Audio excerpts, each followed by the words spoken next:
السلام علیکم پیاری دوستوں. میں کئی بار بہت ساری سٹوریز میں ایک گلی کا ذکر کر چکی ہوں، جو میں کہہ رہی تھی کہ ہماری جو گلی تھی گاؤں میں جو ہے وہ کافی وانٹیڈ، اس میں بہت سارے لوگ ڈرے ہیں.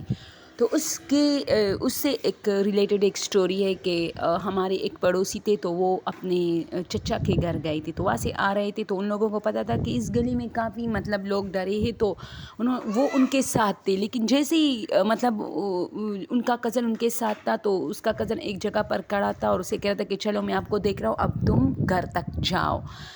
کیونکہ ہر کسی نے جانا نہیں ہوتا، اور موسم بھی ایسے تھے کہ سردیوں کا موسم تھا، تو وہ چاہ رہا تھا کہ بس ان کو میں ویسے بھی دیکھ رہا ہوں تاکہ میں پھر جلدی اپنے گھر جا سکوں.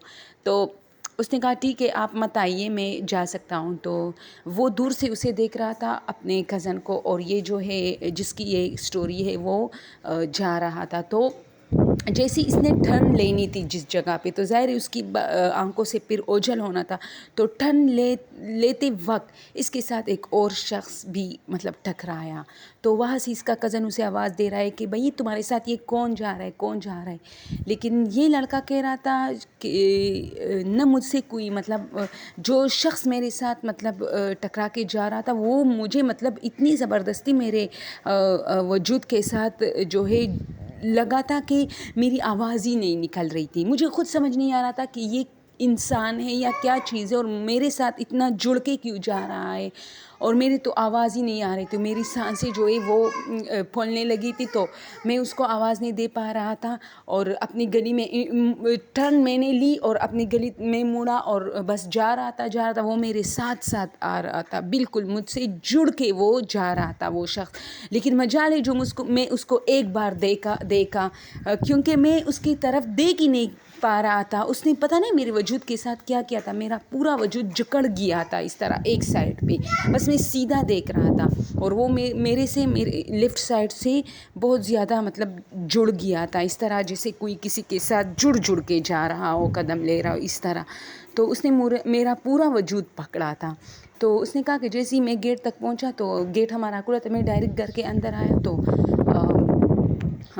پھر جیسے ہی میں گھر کے اندر انٹر ہوا، پھر کوئی نہیں تھا، کیونکہ مجھے پتا تھا یہ شخص تو میرے ساتھ گھر کے اندر بھی جائے گا. تو نہیں، وہ نہیں تھا پھر. اور میں جلدی بیٹا میں نے پانی پیا، اور کافی میری سانسیں جو ہے وہ عجیب سی ہو گئی تھی، مجھ پہ پسینہ آ گیا تھا. تو پھر اس کا جو کزن کھڑا تھا جو اس کو دیکھ رہا تھا، وہ بھاگ کے ان کے گھر آیا کہ یار تمہارے ساتھ ایک شخص جا رہا تھا، یعنی اس نے بھی دیکھا تھا. تو اس نے کہا مجھے خود نہیں پتا کہ وہ شخص، اور اتنی لمبی گلی اتنی پتلی، اب کہاں ہے، کہیں نظر نہیں آ رہا، جیسے غائب ہوا. اور میں تو سمجھا کہ گھر تک اندر آ جائے گا، لیکن نہیں آیا. تو بس یہی سٹوری تھی. اور اس سٹوری کی وجہ سے اس پر کافی خوف 2-3 دن وہ کافی ڈسٹرب رہا تھا اور کافی بیمار ہوا تھا. اور پھر جو ہے اس کی امی اس کی بہت کیئر کرتی تھی، اللہ اس کو مغفرت دے. اب اس کی ڈیتھ ہو گئی، اسے کینسر تھا، اب اس کی ڈیتھ ہو گئی ہے. لیکن یہ سٹوری اس کی ہے. اور انہوں نے پھر صبح جب ہوئی تو گلی میں لڑکے وغیرہ ایک دوسرے کے ساتھ بیٹھتے دوست، تو انہوں نے سنا ہے کہ یار رات کو میرے ساتھ کچھ ایسا ہوا تھا. پھر اس کو کافی بیمار تھا، وہ کافی ڈسٹرب تھا. ظاہر سی بات ہے اس کی امی اس کی بہت کیئر کر رہی تھی، اسے رات دیر تک باہر نہیں رہنے دیتی تھی کہ نہیں یہ ڈر گیا ہے کہیں دوبارہ نہ ڈر جائے. تو دوستو اس طرح ہوتا ہے اکثر جگہوں پہ سے کچھ ہوتے ہیں. اور یہ گلی کافی وانٹیڈ ہے، اس کے حوالے سے میں بہت ساری سٹوریز آپ لوگوں کو سناؤں گی. تو آج کی سٹوری کیسی لگی؟ اگر پسند آئی ہو. ہاں دوستو ایک بات اور، دوستو یہ جھوٹ کی کہانیاں نہیں ہیں، یہ ریئل ہے. جن لوگ کے ساتھ جو پیش آیا ہوتا ہے میں ان سے پوچھتی ہوں، پھر آپ لوگ کے ساتھ شیئر کرتی ہوں. Okay, thank you so much. Please اگر میرے چینل کو پسند کرتے ہو تو مجھے پلیز سبسکرائب کیجیے. Thank you so much.